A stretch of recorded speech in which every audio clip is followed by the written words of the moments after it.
We gon' put your business on display. Yeah, yeah, yeah, yeah. We gon' put your business on display. I got winners on the way. You know you can't knock the hustle. And if you gotta get in place, then we gon' put your business on display. Grab a seat with Nisha for a minute. And if you got the goods, we can talk about your business. She know what it's like to make a move independently. And I don't fake, it's like that. We've been trusting God like that. Yeah, yeah, yeah, yeah. Oh, we gon' put your business on display. Hey, everybody. How are you today? If you are watching, you are joining Insightful Moments with Nisha's Network, and I'm super excited to have you guys here today. I'm just going to dive right into this conversation. Let me tell you all something. What a year 2022 has brought us. I mean, like we've just dove right in, and I'm just going to call it the word stress. I have been extremely frustrated and stressed out and happy and sad and emotional, and all the stuff that's going on in the world today has been extremely exhausting. I'm going to say, I'm just being transparent today. And so I am learning how to empower my mind to release the stress. And we know that we have the Lord on our side. We know that God is real. We know that prayer works. We know all these things.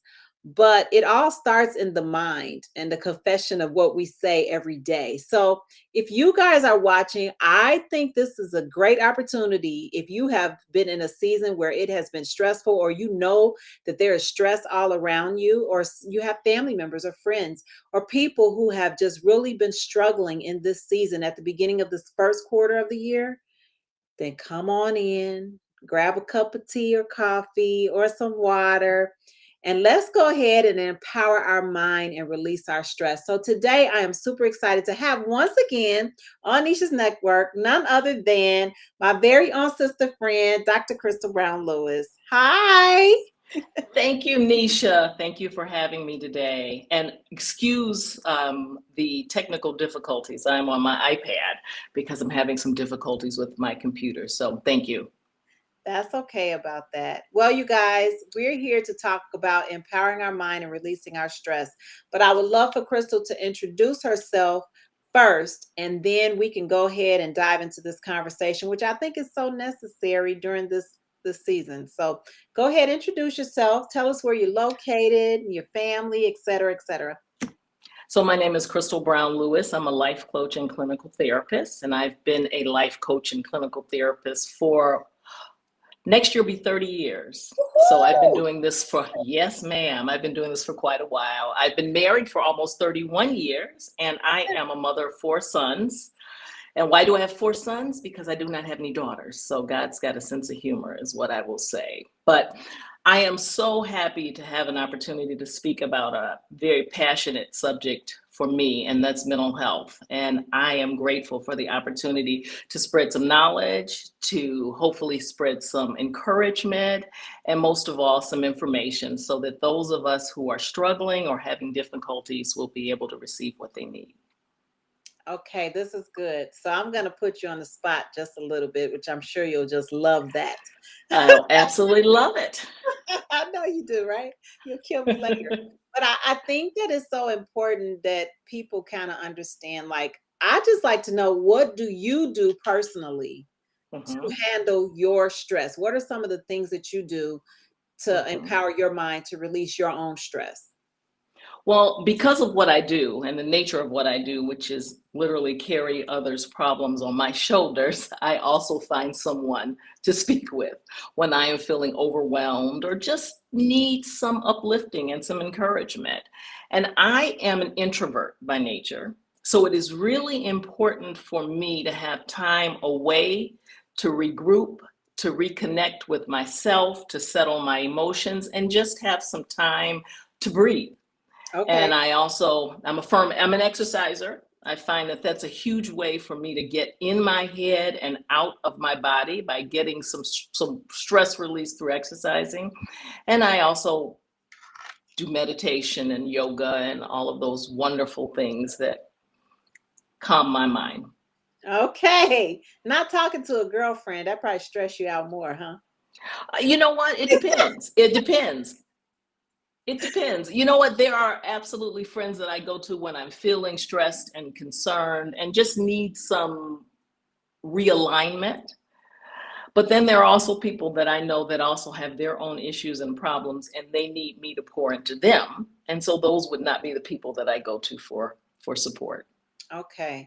So I really want to just dive into really talking about the first quarter, and I'll just be transparent. It's been really, really stressful. As many know that we had suffered grief and we have all these things that really have consumed us. Lots of grief this year, like Mhm, just like mhm, kicking off, like, and then mhm. also financially things have shifted just a little bit, not only in my life but just in the business world, and any even first quarter for me anyway in the industry I'm in is tough anyway. So I'm kind of used to that after 30 years, but just listening to different people and how they've shifted their money during the pandemic and made some different decisions and really just been so stressed out.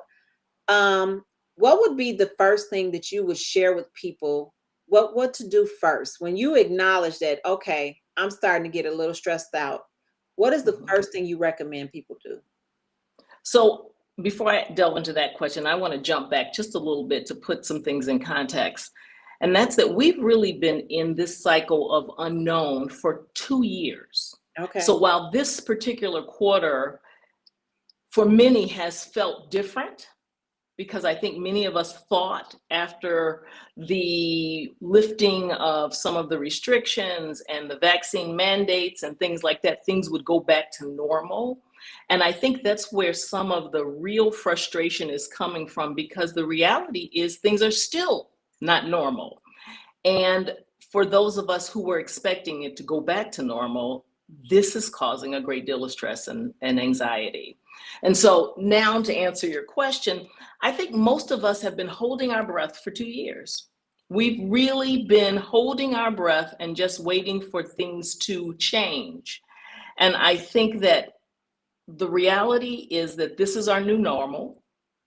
Things will never go back to the way they were.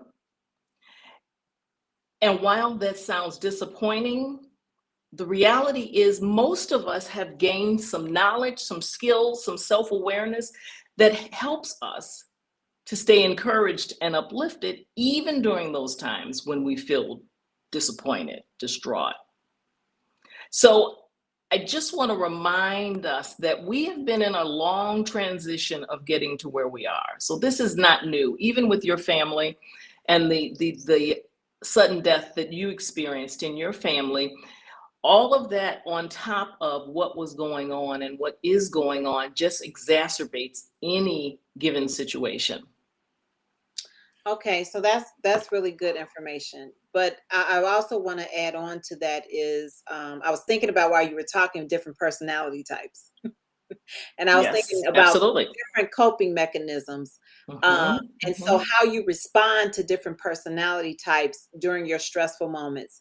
So I'm that mhm, person that has to talk it out, talk it out, talk it out. Others retreat, and one of the comments mhm, was to be alone and to relax. mhm, Um, mhm. how do you expect others to? How can you explain to others? Do you have to let people know ahead of time? Hey, I need this, or I'm this person. Um, in order to get a better response, because a lot of conflict has risen, me being a coach as well, and just talking to people, more conflict has rose to the surface during this stressful time. So how would Mhm, you mhm. address letting people know? How should they communicate that? Because most people are not going to say I'm stressed out. And that's a problem because no one can read your mind. And often communication issues and problems start from assuming that someone else knows what you're experiencing. Even our closest friends, our families, our spouses, our loved ones don't always know exactly what we're going through. So I always encourage people to tell, to ask, to receive the support they need by asking for what they need. Because the reality is, as I said, I'm an introvert. And so the way that I deal with stress is to retreat. which to someone else might seem depressive or sad or some cause of angst. And for me, it's rejuvenating. It gives me an opportunity to breathe, to really assess and reassess my where I am in my life. And so I can't expect someone who's an extrovert. Why are you laughing, Nisha? Keep going. I can't expect someone who's an extrovert to understand that, because they want to go out to experience life, to enjoy life, to have an opportunity to talk. And for me, if I'm already stressed, that's a little overwhelming. So one of the things that I often say is, unfortunately, at this time, I need a little respite. I need to pull away. It's not you, it's me. I need to pull away and to gather myself so that I can be the best me when we're in conversation together. Okay. That's easier said than done, I think. And I think that people have Absolutely. to learn how to do that. Because one of the questions is asked is, what if you don't want people all in your business? You know, she said business. That's why I was laughing. What Okay. if you don't want people to know? And I have more to say about that, but I'll let you answer that first. Well, let's be honest. You can't get what you don't ask for, because you can't expect someone else to understand it. And I'm not saying to tell people the intricacies of what's going on in your life, but there is nothing wrong with saying to someone that I need a little space. I need some time to regain my composure, to think about and to assess what I need. And the beauty is that if you can allow someone to say that, if you can say that to someone else, then the hope is that they can reciprocate and say that to you when they're feeling that way. And, unfortunately, we are in a community where everyone feels as though they don't want anyone to know what's going on in their life. Right. And I completely understand that, especially during times of stress and difficulties. We want to retreat and we want to hold things tight, but then we can't expect others to give us what we need or help us the way that we need if we can't tell them what we need. I have a lot to say about that, but I was going to speak to, I'm going to switch gears because I was thinking, it'll become a very personal, look, we'll be having a one-on-one session, but I was thinking, I want to get to the part of empowering your mind and really, what does that look like? Because I know that, like it was said, some people binge on television shows, some people work out, some people do different things to release the stress, but I don't want to talk about just the release of the stress, but I want to talk about, how do you empower your mind? How do you take those necessary steps to really shift the mind process? Besides being the coach, that's the first thing I know you're supposed to do. Well, I think that still is the same answer that I would give. And that is that we have to ask for what we need. We can't expect someone else to give us what we need if we don't have the opportunity to tell them what we need. What if they don't? And so, what if that's my thing is like, what if their mind doesn't even realize that this is something that I need? They've been functioning in a very dysfunctional space for so long that they think that it's normal. So you know what I mean? But then the question becomes, if they think it's normal, why isn't it? So are you saying that we're talking about someone who is having difficulty in relationships and in work and in other interpersonal things going on in their life, that someone is seeing it and wondering what's going on, which is very different from someone who is deciding what they need and taking that into their own hands? So go ahead. So I'm thinking about how, and I'll just say oftentimes conversations will be like, I can hear your stress, what's going on. So the bottom line is, if I'm not ready to share that, you know what I mean? Or maybe I don't even acknowledge it, or I don't realize it. It doesn't mean, so somebody else coming off saying it could sound judgmental. When there's no acknowledgement. You see what I mean? There's no acknowledgement because I don't even know, or I don't realize. And that becomes an interpersonal issue with yourself. And I think that, you know, I push on that because that's one of the things that I think we tell ourselves. You know, when you're stressed and someone says you're stressed and it hits a nerve because you know that that's really how you're feeling, but you don't want to open up to it that, or you can't acknowledge exactly what's going on, or you don't feel safe in the relationship to share.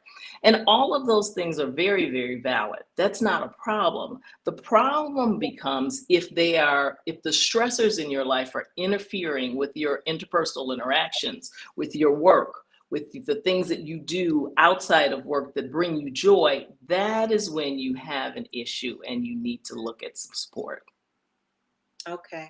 All right. The comment is, instead of saying you seem stressed, say, how are you feeling? Absolutely. And that changes the whole dynamic, because what you have done in asking how someone's feeling is giving them permission to tell you, as opposed to assuming that you know how they're feeling. And so the same way that I say you have to ask for what you need, you have the right also to have someone ask you, how are you doing? How are you feeling? How are you coping?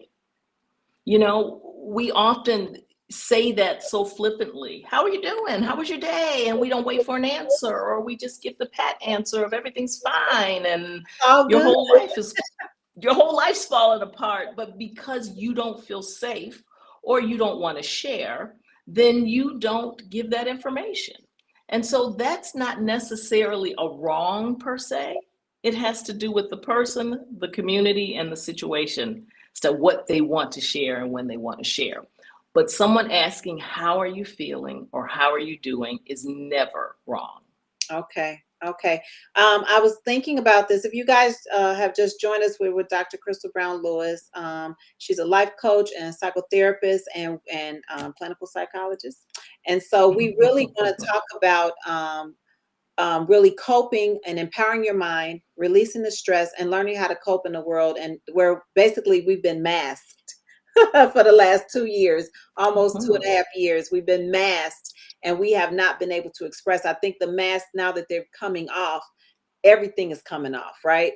But I was thinking about family dynamics, and I was thinking about how people don't necessarily, they want what they want from family. And I was thinking about the stress from family, just really understanding how do we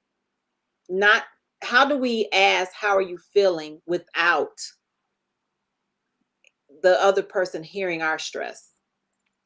Well, that's a double-edged sword, Nisha. If you're saying it in stress, they're going to hear stress because that's what's apparent. I think that, you know, the basis of all relationships have care, though. I'm gonna interrupt you and say, and still hearing the care piece. That's what I'm trying to say. Not the judgmental, not the trying to fix it, but just, you know, you may get your head chopped off one way or the other, but at the same time, you know, just the presentation of it. I guess that's what I'm trying to say. How do you present the how are you feeling? And I think that most all relationships that are productive and beneficial and encouraging start with one word: respect. And so if there is a level of mutual respect, regardless of what you are going through, you will hear and know that the person who you're speaking to has concern, authentic concern for your well-being.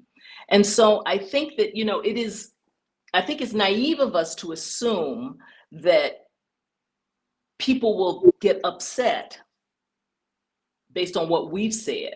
The upset usually stems from what's going on in them. And so if they are feeling stressed or anxious or just sad, you asking and them not having identified it or wanting to even acknowledge it to themselves is going to seem like an affront, because then you are putting your feelings onto me. But you can't take that personally.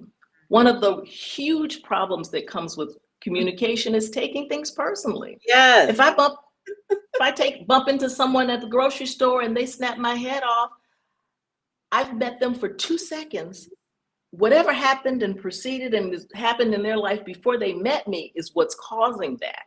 I have nothing to do with it. And so we have to be conscious and aware that while we may be the center of our families and our loved ones' attention, we are not the center of the universe and the center of the world. And so things that happen to us may not be because of anything that we have done. We may have met a person on a really bad day. And so the grace I hope that we would give is to flick it off and just say, oh, must be having a bad day, instead of internalizing it and say, I didn't say anything. I didn't mean, why did they? It's not our issue to try and figure out. It's not our discernment that we need to process. Oh, good doctor. If that was just so easy for personality types. Oh, absolutely. You know, and it's none of it's easy though, Nisha. None of it. Let's talk about relationships. None of it's easy. And so the hope and the goal is that it will become easier. Because once you are conscious of asking for what you need, for realizing that those things that others may be experiencing may have absolutely nothing to do with you, you can then not take it personally. Okay. And it's a process. It's an activity that we have to engage in. I get cut off on the expressway. I have to say, you know what? Obviously, that person has to go somewhere really important, and I'm gonna let them go. I may have a few other things to say under my breath, but you know what? I can't let that affect where I am and how I am feeling, because then I'm now carrying someone else's stress. Okay. I got enough. Yes. Well, okay. So I want to move a little bit into, you were talking about relationships, but I kind of want to move into like the spiritual world, because something happened today from a friend of mine whose cousin got murdered over in Nigeria by terrorists. And I spoke with her today, and he was a husband, a very affluent attorney, and had 3 children, married, and 3 children.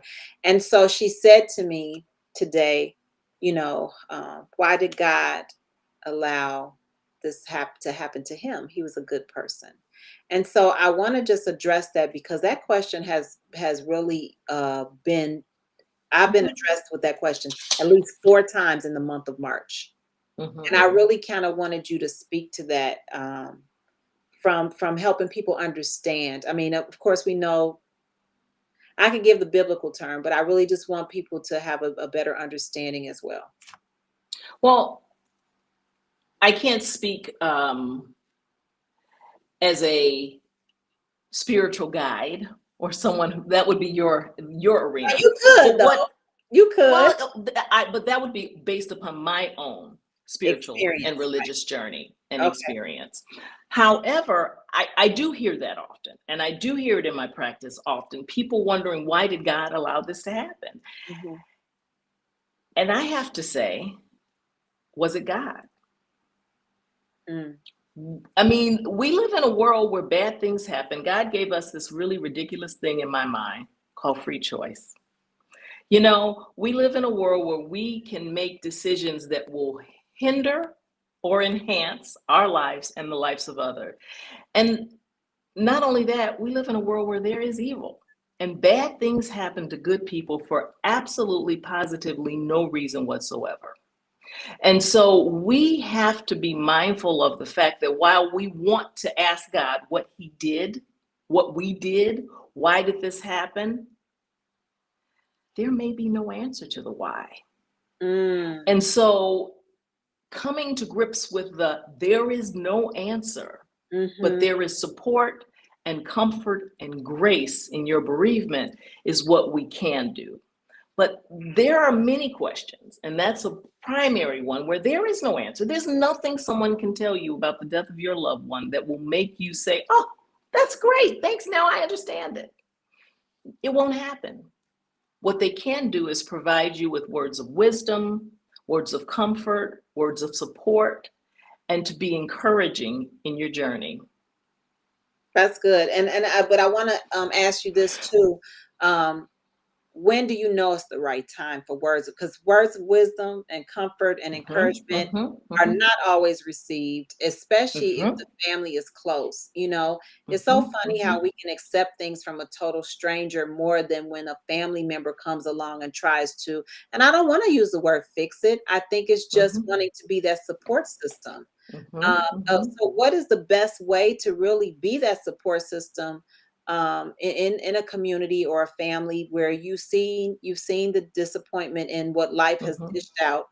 What is the appropriate way? Not just asking how you're feeling, but to offer that wisdom, to offer that support. I think that offering wisdom and support is underestimated. Sometimes when we are in the grieving process, we don't know what we need. And so it is not unfamiliar for someone to say, I have no idea. But what you have to be able to do is to allow them that and to let them know that I am here when you need me. Here are some words of support. Here are some words of encouragement. I am praying for you, but I need you to know that while I can't walk in your shoes, I can walk with you on your journey. And I will be here in the way that best suits you. Not me, but in the way that best suits you. And that may mean that you are calling and checking in every couple of days just to let them know that you're thinking about them. Maybe you don't get a response, but they will hear that, and they will hear the love and concern. And when they are ready, they will be able to reach out. Wow. Wow. I always say a Selah moment because it's like a pause. But if you guys are watching and you've joined us, I want you to reach out to Dr. Crystal Brown Lewis. Don't sit back and just not have the tools of how to empower your mind and release the stress. You can definitely look up onto her website and connect with her just to really grab more of these words of wisdom and nuggets to help you through your journey called life. And whatever life has brought you during the season or seasons past or seasons present. But I love the fact that you always bring us to go forward and not just to stay stuck. And that's kind of what I wanted to kind of end with. I wanted to really dive into just really helping people to get unstuck of releasing that stress and not living in it and having that the grace to kind of move forward. And I know we talked about working out. We talked about having loved ones. I thought about this while we were talking, when you were talking, as Wes always says, I hate when people call and say, how are you doing with bereavement? Because he's like, what do you mean, how am I doing? You know what I mean? Doing as well as to be expected. But the bottom line is that to help people to get unstuck, you guys do need to go to drcrystalbrownlewis.com to get unstuck. That is one thing. But people that just, want to wallow and just stay there, or maybe they don't. And you know what? The reality is there's something to be said for being stuck for a moment. Tragic things happen in our lives. Tragic situations occur, and people assume we should be able to move on and keep going and just, take the next step forward. And that's not authentic. Everyone needs a time to feel sad, to feel disconnected, to feel as though their entire world is falling apart, because the reality is during that moment it is. And one of the things I think we do that is detrimental is we try and either rush the grieving process or rush the grieving person. And so we have to be available and ready when they need us. When they are open and available to us and want to receive what we have to offer, we have to be available. We can't anticipate that now you've been grieving for 2 years now. Okay, now it's time. We can't do that. Grieving is a fluid process. The ebbs and the flows of the relationship and of the grief process, there is no static point where you go, I'm done. You learn to live through it. You don't get over it. And so one of the things that I would say is if you are finding that whatever point you are in your life is causing difficulty in your personal and interpersonal relationships, if you are noticing that the things in your life that used to bring you joy are no longer bringing you joy, if you are finding it difficult to get out of the bed and get your day going, if it is hindering your work performance, your boss is saying, you know what, you are really slacking, what's going on? That's the time to step into asking for some support. Mm. And one of the things that I encourage is that support doesn't have to be ongoing. Support is when you need it, how you need it, and where you need it. So maybe you need someone to walk with you through their journey right now. 6 months, a year, 2 weeks, whatever. There's nothing wrong with asking for that and then being able to receive it. Wow. I think that is so powerful and impactful to just embrace that all of what you just said. And I was thinking about this. We're celebrating Women's History Month, and you're the last person that we're celebrating with for Women's History Month. And I know that women have a tendency to be fixers, but I know plenty of women who are going through the grief of divorce, the grief of what used to be with their life, the grief of just really turning over 50 or and not having your younger years, and not just tragic loss. So I think about that, and grief just doesn't have to fit into a mold of death. It could be grief of so many things of what you covered today. And so I would like to leave people with encouraging words on what really can they what can they do, last but not least, you know what I mean, to just really step into that space of healing, starting the healing process. Because I know coaching is moving forward, but so many people haven't healed from their yesterday, and so there's grief still there, and they haven't moved past it in order to even see a future. So I'd like for you to share just a little bit of support along with coming to see you, but discipling the counseling and the coaching and the grief moving forward, being unstuck, this, that, and the other. Well, Nisha, you just put a whole bucket into 2 I know, minutes. And so I am not going to be able to tackle all of those, but I would like to give and leave a few words of encouragement because, and I hope I am not sounding too redundant, but you have to ask for what you need. And it is really difficult for women to ask for support. We are the givers. We're the nurturers. We're the ones who make sure everything flows and operates correctly. And so during those times when we are feeling stuck or not feeling our best, or just feeling as though something is not the way we would like it to be, sometimes you have to take a moment, take a step back, reassess the situation, look at it with clear eyes, and sometimes you will get a new perspective on what is going on in your life. And so there is no, and I wish I could give you a bullet that would say, this is the thing to do, but everyone's journey is different. And because everyone's journey is different, and because everyone's needs are different, what they will receive will be different. But I will say this, surround yourself with people who encourage and uplift you. Surround yourself with a spiritual or religious community that gives you encouragement and joy. And surround yourself with love. And if you are able to do those things, you will find your way out of the despair and the grief and the disappointment, because it only happens for a season. And if we really think about it in the totality of our life, it's a drop in the bucket for where we are going, not where we have been. Can't change the past, can only change the future, and you get to dictate exactly how you want it. That's good. That's good. I think that though you did kind of leave us with a bullet, and that bullet is ask for help. Don't stay stuck. Ask for help. And then if you are a person who doesn't need help, ask others, how are you feeling? And offer the wisdom and the support that you can offer.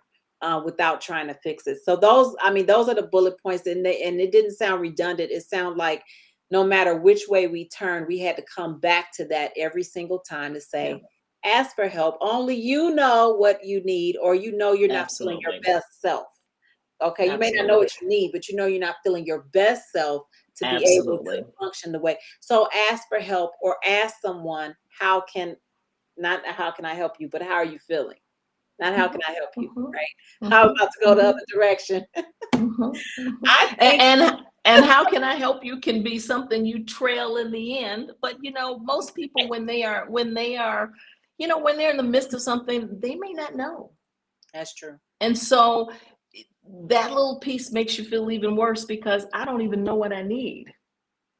But what I need is someone to encourage me and to walk with me and to support me in my journey. And sometimes just being that person who says, thinking about you, love you, sending you Yeah, hugs. I know this is a difficult time, and I know there are no words that I can say to make you feel better, but I want to encourage you that you know that I am here if you need me. that's so good. Sometimes I just send out a little text message or something, or I receive them thinking of you. You're on my mind. Those things make the world of Absolutely. difference. So Absolutely. So you guys Absolutely. reach out to Dr. Crystal Brown Lewis. You won't be disappointed. So many people are blessed by her. Hopefully you can get in where you can fit in because she's booked up Yes. 30 of the time. But the bottom line is we appreciate you. I appreciate you as my sister friend. And it is a sister friend conversation. Because like I tell people all the time, I come to share the gift of what is being offered by people, but I'm sitting here like this. And I have to remember that I am the person sitting here having the conversation instead of the listener. So thank you for today. I appreciate you so much.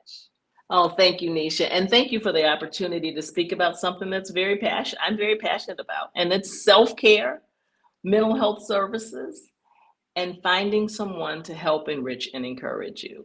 And so I also want to tell people that I am starting a new podcast soon, and it is called Yes, Courageous Conversations by Dr. Crystal. And some of these things we will talk about, but to encourage people to have those courageous conversations, either with themselves, with their loved ones, or with anyone else. that's wonderful. We'll be on the lookout, you guys, for the new podcast with Dr. Crystal, Courageous Conversations. Until next time, we will see you guys soon with Nisha's Network and Insightful Moments with Nisha. We love you guys and have a great evening. Thank you. Thank you.